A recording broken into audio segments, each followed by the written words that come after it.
This girl was born with supernatural powers. She jumped onto the roof with a light jump. She was unmatched in martial arts talent. She landed smoothly with just a bamboo pole. But the neighbors pointed fingers at her, and even her mother thought she was ill-educated.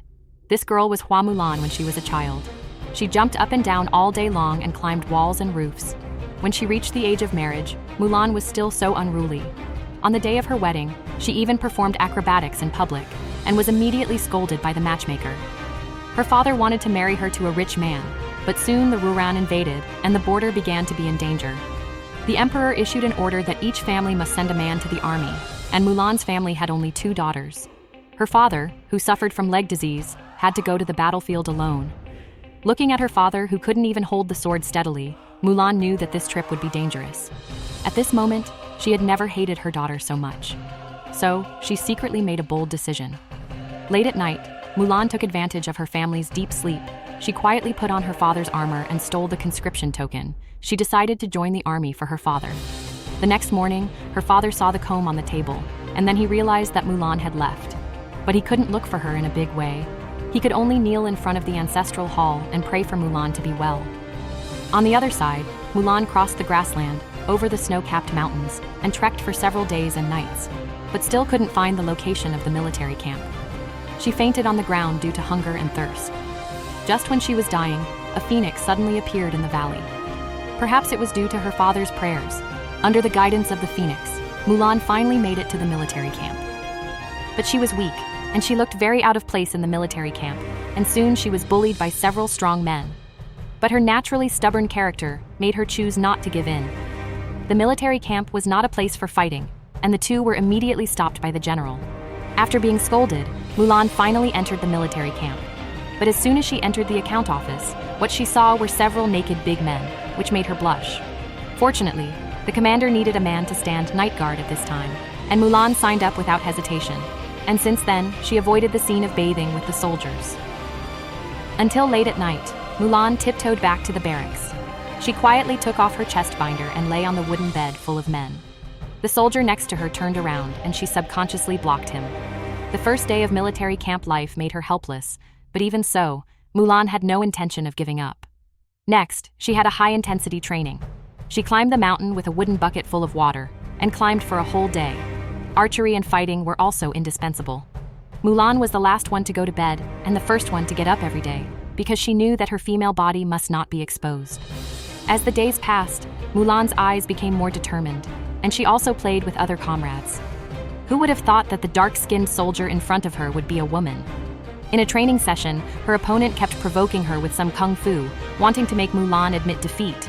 But unexpectedly, this aroused Mulan's competitive spirit. She picked up the spear and was about to fight back, but she couldn't even last 3 rounds, and the spear slipped out of her hand again. Faced with such an arrogant opponent, Mulan no longer held back, and instantly seemed to have changed into a different person. The spear was constantly waving around her body, and she forced her opponent back with a kick and a chop. But her opponent rushed up again, and the two of them fought again. The spear in her hand was also knocked down, and Mulan kicked it away again. The spear behind her jumped high, she kicked it out, and the spear head was deeply embedded in the ground. At this time, the winner was decided. Her comrades were amazed by her skills. But Mulan couldn't be happy at all. Why did the same thing become a shameful act for a woman? Afterwards, the general found Mulan. He and Mulan's father were comrades who went to the battlefield together. He saw Mulan's potential at a glance, but at the same time he also found that Mulan was deliberately suppressing herself. At this moment, Mulan seemed to understand something. After that, she no longer deliberately concealed her strength. Carrying water up the mountain, she walked in front alone, not feeling any effort at all, which stunned the soldiers beside her. Whenever it was late at night, she would double her internal strength practice, and her moves were not inferior to any male soldiers. In Mulan's heart, a seed of achievement and self-release had quietly sprouted. Soon, the Ruran army approached further, and Mulan responded and was about to go to the front line for the first time. Before leaving, Mulan wanted to confess her female body in person, but the general had high hopes for her, and even planned to marry his own daughter to her. Mulan wanted to say it, but swallowed it back. Then, the general ordered, "Let the army launch an attack tomorrow morning," and the Ruran cavalry were all brave and good at fighting, and corpses were everywhere they went. The next day, the two armies met on a plain, and with an order, the soldiers fired thousands of arrows at the same time. Suddenly, the soldiers fell off their horses one after another and were killed in an instant. The enemy leader turned around and ran away, and Mulan led the cavalry to pursue them. During the chase, the enemy suddenly shot arrows, and seeing that they were outnumbered, the remaining 2 cavalry fled in panic. But Mulan did not shrink back and immediately followed. After Mulan came to a valley full of smoke, she lost sight of the enemy. At this moment, an eagle suddenly flew out of the sky and knocked Mulan off her horse in an instant. Then, a charming foreign woman came into view. Mulan immediately drew her sword against the witch, but she was obviously no match for the witch. It turned out that the witch, like Mulan, was born with strong vitality. She warned Mulan, "Lies will make her vulnerable." Mulan, who didn't know the witch's intention, waved her sword again, but the sword was hit by a dart. The disparity in strength between the 2 sides made her feel powerless. She barely stood up and was knocked to the ground again. She vaguely saw 3 words engraved on the knife, which seemed to be the protection of her father. And the dart that pierced her chest, it was blocked by the cloth wrapped around her chest. She looked at the sword again, and finally understood the meaning of the word truth. Mulan, who lived in lies, must die, and only Mulan, who was freed from the shackles, could be reborn. She appeared on the battlefield again in a red dress and long hair, and several big men were no match for her. With the sword unsheathed, Mulan chopped left and right in the crowd, and she was full of confidence and fully displayed her peerless swordsmanship. Under her fierce attack, the enemy was killed miserably. But at this time, the witch turned into millions of bats and instantly reversed the situation on the battlefield. The Ruran army took the opportunity to launch an artillery attack, and each hit resulted in heavy casualties. In a hurry, Mulan rode around the enemy army to attract the attention of the enemy's artillery fire. As a huge stone cannon was fired, it hit the snow mountain behind her, and an avalanche that covered the sky and the sun swept in and instantly buried the Ruran army. After the war, Mulan's identity could no longer be concealed. The general remembered her military exploits and did not behead her according to military regulations. The heartbroken Mulan knelt down on the edge of the cliff. At this time, the witch appeared. She had been ridiculed as a woman like Mulan. She spoke out Mulan's pain and then expressed her desire for Mulan to join her camp. Mulan refused without a second thought.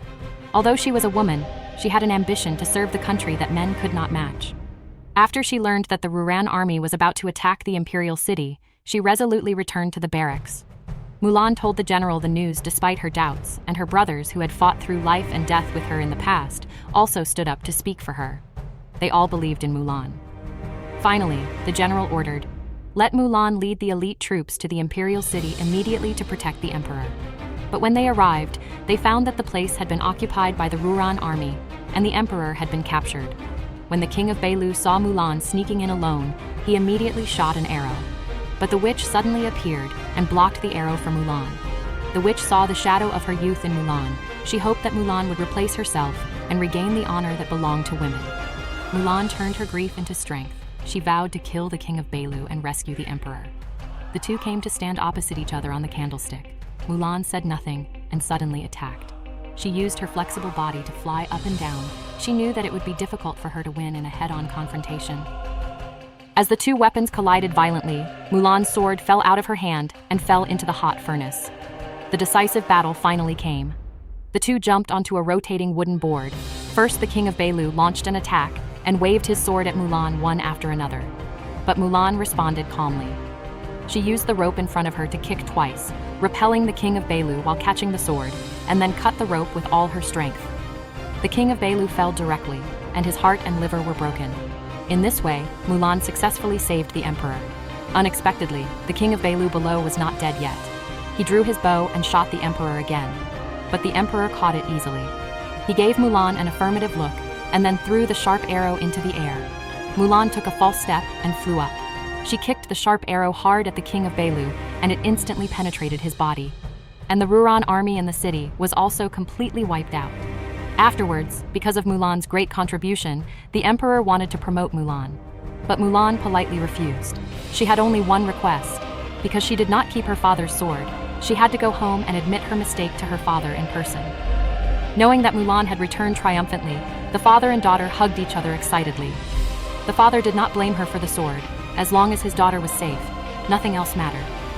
Just then, the general and his comrades arrived. The general brought a brand new sword, and there was an extra word, filial piety, on the back, which was everyone's recognition of her. Looking at the colorful phoenix flying in the sky, Mulan now knew what she should do next.